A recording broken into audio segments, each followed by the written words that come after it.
Mega love shoutout mga ka-NJM Vlog.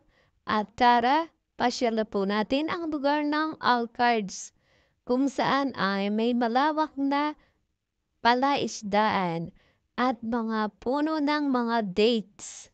Ayan. Tara, samahan niyo kaming mamasyal, magbiyahe para makita ninyo kung gaano kaganda ang lugar ng Alcards.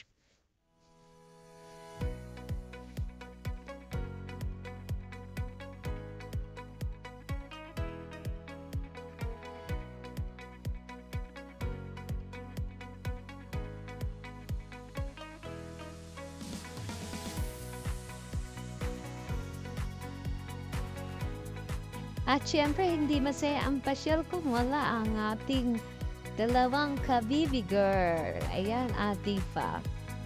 Busy-busy sila sa kanilang video habang nagbibiyahe. Ayan, video rin sila pag may time. Ate Fa, nakita niyo yan? Ang malawak na aming mga kamilan. Yan ang aming kamilan dyan, mga camel, mga alaga namin yan. O, diba? O, nakita niyo yan? O, di pa tapos yan. Puro ngayon ng mga camel. At ayan na nga, nakarating na tayo sa probinsya namin. Nakarating na tayo kung saan yung pupuntahan natin. Pinasyalan namin ulit ang aming farm sa probinsya. Yan. O, diba? Nakita nyo? Ang napakalawak na mga puno. Yan. Diba? Ang ganda. Para na tayong umuwi ng probinsya.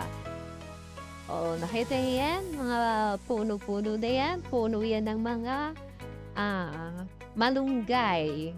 Yan. O, diba?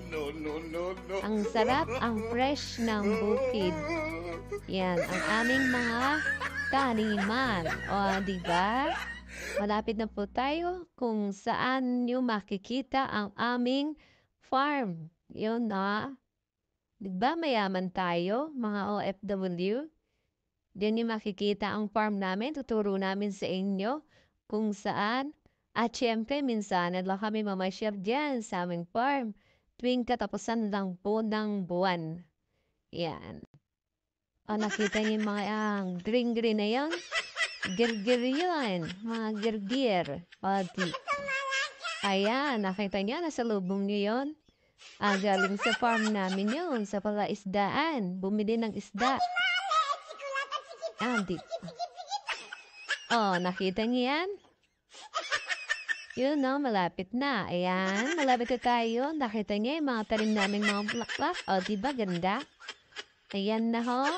O, ayun pa yung isa. Bumili din yan ng isda. Diba? O, yan. Ayan na ang aming rest house. Nakita niyo? O, may rest house kami. Kaya, diba, pakayaman namin mga OFW dito sa Saudi.